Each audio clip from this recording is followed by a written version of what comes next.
per public notification, public comment will be taken to consider amending the Rushford liquor ordinance regarding off-sale licensing within the city to repeal inconsistent language, to combine various amendments, and to ensure all liquor regulations are pursuant to Minnesota Statutes 340A.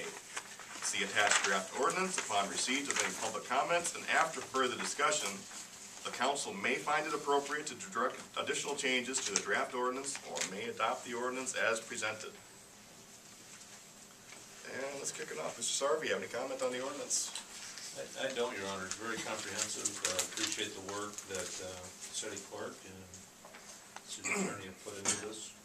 It's a very comprehensive ordinance. This is what's recommended by the state. Excellent. Any comment from City Attorney Tinkle? The adjustments that were made are highlighted in your copies in yellow or red. Answer any questions if any arise. All right, then let's open it up to the floor and see if we have any questions from interested citizens.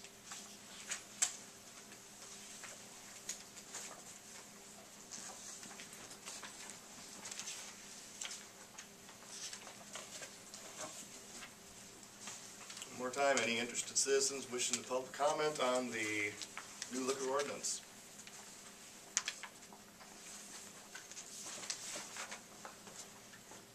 All right, last call. Any comment from citizens wishing to comment on a new liquor ordinance? I apologize. Did we need to have a motion to open up our hearing? Yes. I apologize. Move to open public hearing. I'll second it. Formality. It is, but still. That's my mistake, and I apologize. Motion by Mr. Hansi, second by Mr. Bunke. All in favor say aye. Aye. Opposed? Motion passes. And the public hearing is now officially open. I apologize to everybody for my error.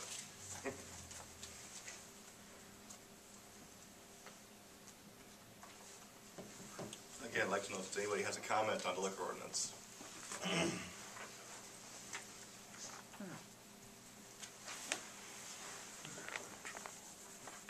Note on page 7 on the bottom. That is not currently in our ordinance. That's right. But it's something you could certainly add in there, and the police department thinks it might be a good idea to have that in there, because it provides a little bit more protection for the business owner, because the more training they do, the less likely they are to have mishaps happen.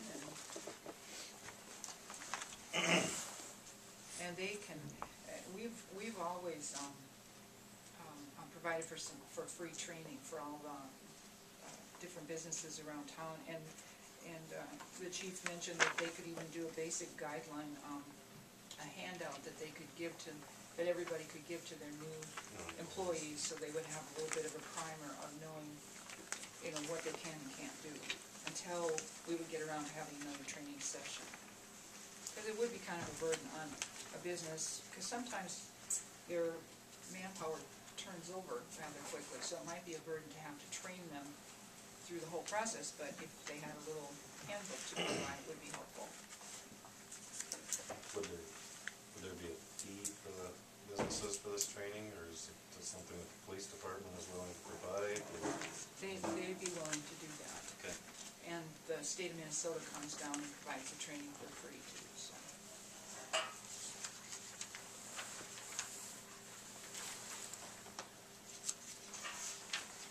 I guess then I would just like to see if it's within the 90 days after employment, or as soon as the first training center session can be implemented, put in there.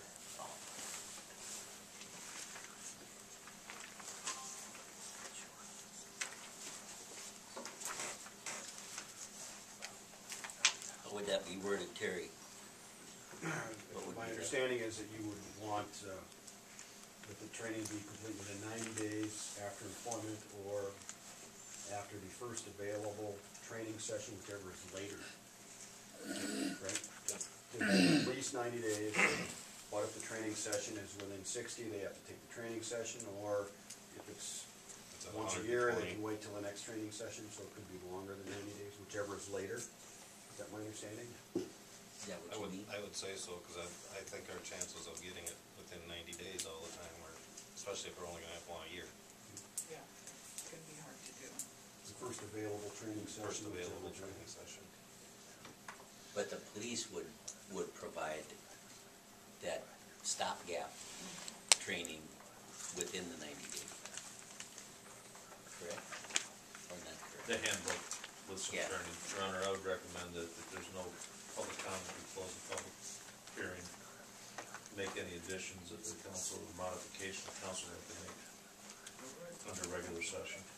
Just to give everybody in the audience one more chance, is there anyone who wants to public comment on this ordinance?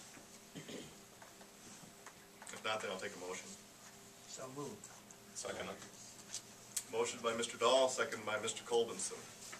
Close the public hearing. Any comment? All in favor of the motion, say aye. Aye. Opposed? Motion passes and the public hearing is closed.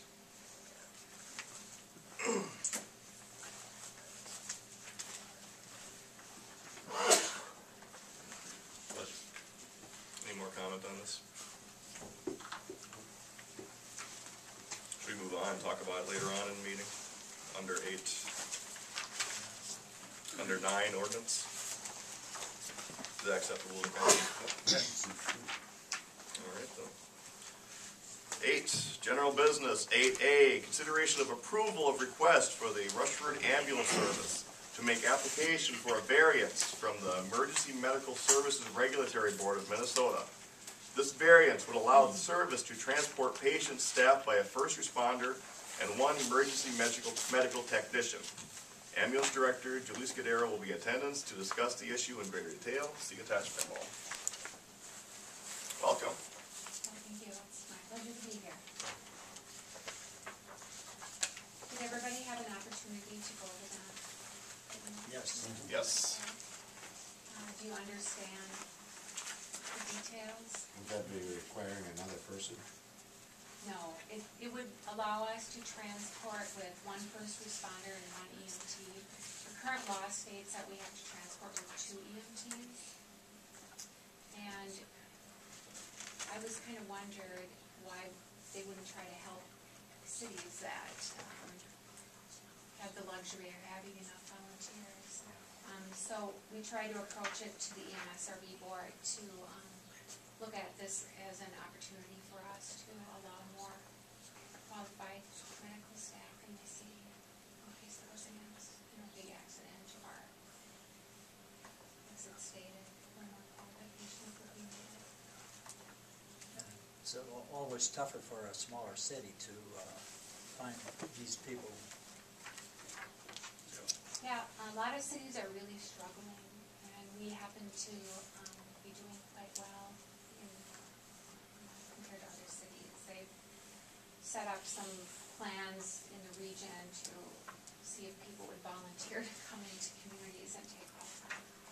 And we are very fortunate with our fire and ambulance service to have such dedicated people. So, It's very important for the community to know that this isn't altering or lessening the level of service that we're providing for a critical patient. This is for a patient that might need to just go see the doctor in Winona. There's really nothing terribly wrong with them. Maybe they're on oxygen. As opposed to having 2 EMTs in the back and taking both those folks out of town, when all they do is just sit there and monitor the patient. 1 EMT can easily do that. And so this variance really, I think, my hat's off to the ambulance group to look this up. And I know they're working to change the law up at the state, but